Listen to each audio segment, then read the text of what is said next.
बहुत समय पहले एक घने और विशाल जंगल में हर तरह के जानवर रहते थे।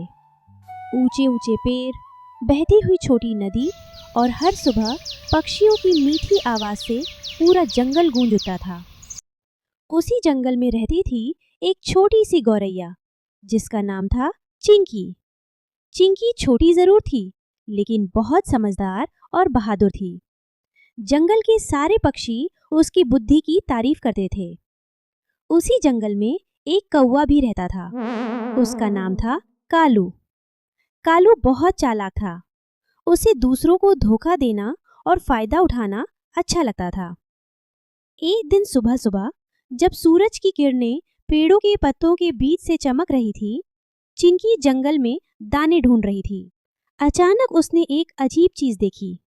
एक पुराने पेड़ के नीचे एक चमकता हुआ लाल फल पड़ा था। वह फल साधारण नहीं था, वह हल्की हल्की रोशनी दे रहा था। जंगल में ऐसा फल मैंने कभी नहीं देखा। तभी ऊपर से कालू उड़ते हुए आया। उसने भी वो फल देख लिया। कालू की आंखें चमक उठी। कालू तुरंत नीचे उतरा और बोला, चिंकी, ये फल मुझे दे दो, मैं इसे खाकर देखता हूँ। नहीं कालू, हमें पहले पता करना चाहिए कि ये फल क्या है। कहीं ये खतरनाक ना हो। लेकिन कालू को इंतजार करना बिल्कुल पसंद नहीं था। उसने मौका देखकर जल्दी से फल उठाया और उड़ गया। कालू, रुको! लेकिन तब तक देर हो चुकी थी। कालू जंगल के बीच एक बड़े पेड़ पर जाकर बैठ गया। वो बोला, इतना चमकता फल है, जरूर बहुत स्वादिष्ट होगा। जैसे ही उसने फल खाया, अचानक कुछ अजीब होने लगा। कालू को चक्कर आने लगे, उसकी आंखें घूमने लगी और अचानक उसे जंगल के जानवरों की आवाजें समझ आने लगी। नीचे से एक हिरन बोला, अरे, आज तो बहुत गर्मी है। कालू चौंक गया। अरे, मुझे सबकी बातें समझ आ रही हैं। अब तो मैं जंगल का सबसे चालाक पक्षी बन सकता हूँ। उसे समझ आया कि ये फल जादुई फल है। अब वो जंगल के हर जानवर की बात सुन सकता था। कालू खुश हो गया। उसी समय उसे एक और बात सुनाई दी। दो लोमड़ियां आपस में बात कर रही थीं। आज रात मौका बहुत अच्छा है। हाँ, आज शेर ने एक बड़ा हिरन मारा है। वो थोड़ा खाकर सो जाएगा और बाकी मांस वही छोड़ देगा।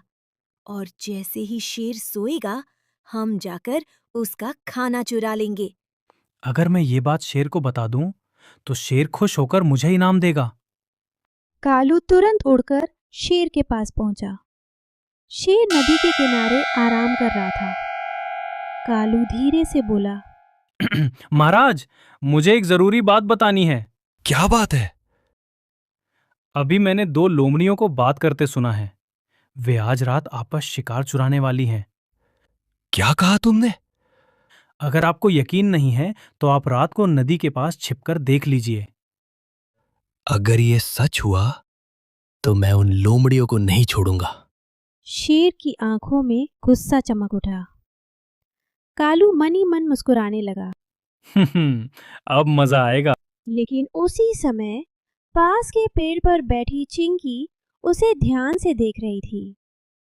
चिंकी समझ चुकी थी कि कालू अपनी नई शक्ति का गलत इस्तेमाल कर रहा है।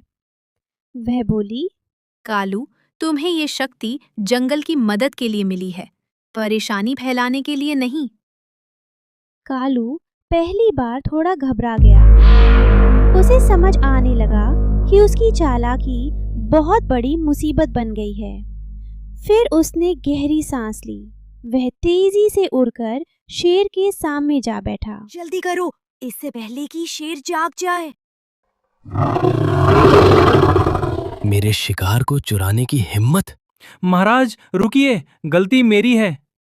रास्ते से हट जाओ। मैंने सबकी बातें सुनकर आपको बताई ताकि जंगल में हंगामा हो। क्या मतलब? मुझे मजा आता था जब सब डरते थे, लेकिन अब मुझे समझ आ गया है कि मेरी वजह से जंगल में डर फैल गया। महाराज, गलती बड़ी है, लेकिन अगर कोई अपनी गलती मान ले तो उसे एक मौका मिलना चाहिए। आज मैं कालू को सजा नहीं दूंगा, लेकिन एक शर्त पर। आज से तुम जंगल की खबरें फैलाने के लिए नहीं, जंगल की रक्षा करने के लिए उड़ोगे। जब भी तुम्हें कोई खतरा दिखाई दे, तुम सबको चेतावनी दोगे। मैं वादा करता हूँ, अब मैं अपनी शक्ति का सही इस्तेमाल करूंगा। उस दिन के बाद कालू सच में बदल गया। अब वह झगड़े नहीं फैलाता था।